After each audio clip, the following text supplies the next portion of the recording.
नमस्कार, जय जवान जय किसान, राम राम। कैसे हैं आप सभी? उम्मीद करती हूँ कि आप सभी अच्छे होंगे। आज हम बात करेंगे भारत जलाओ पार्टी की, है कि नहीं? आज हम इस मुद्दे पे बात करेंगे क्योंकि ये भारत जलाओ पार्टी के जो संतरे हैं ना, श्रीलंका का हाल नहीं देख रहे हैं। ये सभी को पता है, हमें भी पता है, आपको भी पता है कि श्रीलंका के जो हालात हैं वो इस समय देश में हम अपने देश में देख रहे हैं, वहाँ कितने ज़्यादा खराब और खतरनाक हालात होंगे।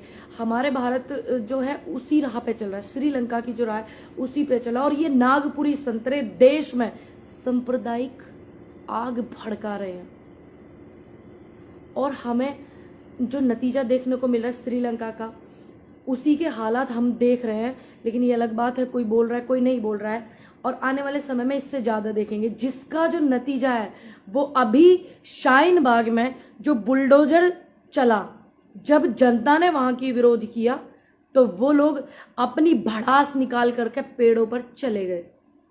उन पेड़ों का क्या कसूर था जो अपनी भड़ास ये लोग निकाल कर उन्हें तोड़ करके चले गए।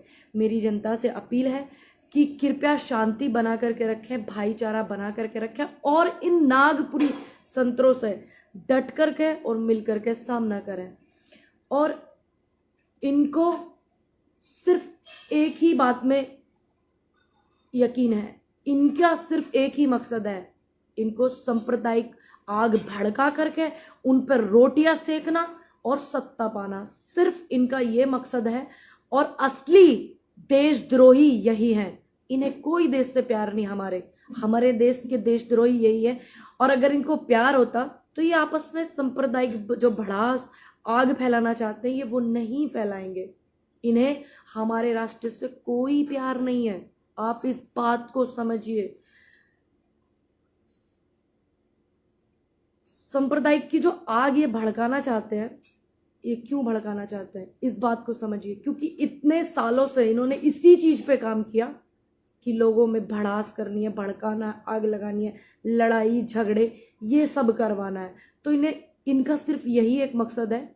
और सरकार ने इतना कर्जा लिया हुआ है, उसको चुकाने के लिए सरकार सब कुछ बेचती जा रही है। सरकारी कंपनियां, बैंक, कॉलेज, स्कूल, LIC और रेलवे स्टेशन, माइनिंग, हवाई जहाज, हवाई अड्डे, सब कुछ औने पौने दामों में बेच रही है। किसको? सिर्फ अपने मित्रों को। ये भी आप थोड़ा तर्क लगाइए। सब कुछ औने पौने दामों पर बेचने के बावजूद भी कोई व्यक्ति इनकी तरफ से सही बात नहीं करता है। अब देखने वाली बात यह है, समय भी बहुत ज्यादा हो चुका इनकी हरकतों को देखते देखते। अब जो मेन बात है देखने वाली वो ये है कि जो पाकिस्तान का फकीर था वो झोला उठा करके चला गया। श्रीलंका के फकीर को भी जनता ने झोला उठा करके भगा दिया। हमारे फकीर जनता पर कृपा कब करेंगे? हमारे फकीर झोला उठा करके कब भागेंगे? अगर यही हालात रहे, वो दिन दूर नहीं कि हमारे फकीर झोला उठा करके भागेंगे और वो झोला उठाकर भाग नहीं पाएंगे। जनता वो हालात करने वाली है। श्रीलंका के हालात हमारे सामने हैं। देश के प्रधान सेवक से मेरी अपील है कि वो अब देश हित में झोला उठाकर चले ही जाए। बहुत समस्याएं हो रही हैं और अपना झोला उठा लीजिए। अब आप चलते बनिए। कृपा कीजिए देश पर और उन बेरोजगारों पर भी, और हमारे देश पर कृपा कीजिए। सबसे बड़ी बात ये, कृपा कीजिए बेरोजगारों पर, कृपा कीजिए भूखमरी पर, कृपा कीजिए उन किसानों पर, कृपा कीजिए ऐसे पवन जैसे भाई पर जिसने फौज की भर्ती नहीं निकली और उसने आत्महत्या कर ली। कृपा कीजिए, थोड़ी बहुत कुछ रह रही हो तो आप लोगों के सब पर कृपा कर दीजिए। और मैं जनता से यही बोलूंगी कि इनके भ्रम में ना आए। श्रीलंका के जो हालात हैं वो आप मद्देनजर रखें, ध्यान रखें। हर एक व्यक्ति बातों को भूल जाता है। एक पत्रकार और एक जनता, ये दो ही ऐसे व्यक्ति हैं जो कभी बात नहीं भूलते। नेता कुर्सियों पर बैठ जाते हैं, वो भूल जाते हैं, लेकिन जनता और एक पत्रकार रिपोर्टर वो कभी नहीं बोलता कि क्या हुआ क्या नहीं हुआ। तो आप इनके भ्रम में मत आइए, इनके बहकावे में मत आइए, अपना भाईचारा बना करके रखिए और इनको चलता कीजिए। मेरा आपसे अनुरोध है। हाँ जी भाई राम राम, मैं बिल्कुल अच्छी हूँ। मेरा आपसे अनुरोध है कि आप वीडियो को खूब ज़्यादा शेयर करें ताकि लोग इन बातों को समझ सकें। क्योंकि कभी ऐसे होता है, अगर हम किसी को मोटिवेट करते हैं या किसी से बात करके समझाते हैं तो वो समझ में जरूर आती है, ऐसा नहीं है कि नहीं आती है।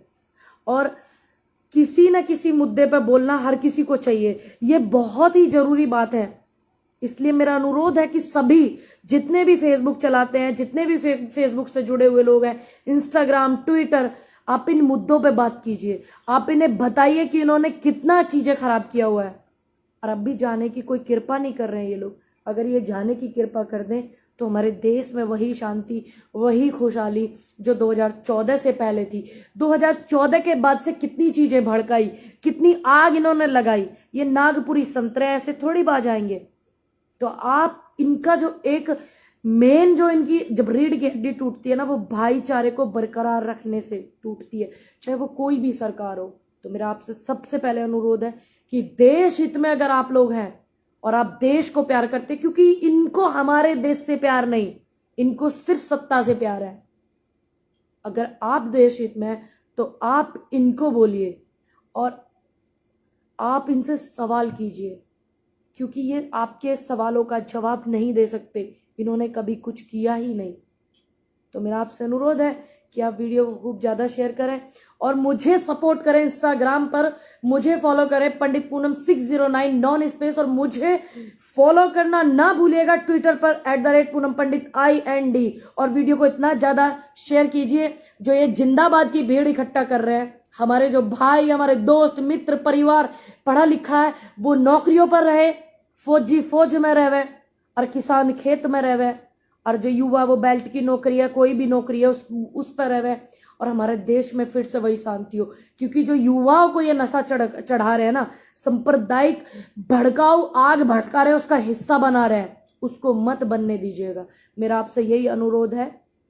एक भाई का कमेंट आ रहा है, पूनम जी विजिट कीजिए कश्मीर में। मैं बिल्कुल भाई जी बहुत जल्दी आ रही हूँ आप सभी से मिलने के लिए। और मेरा अनुरोध है फिर से कि आप वीडियो को खूब ज्यादा शेयर करें। आप ध्यान रखिएगा अपना और अपनों का, और स्पेशल अपने देश का। जय हिंद, जय भारत, जय जवान, जय किसान, राम राम, नमस्कार, तो सलाम।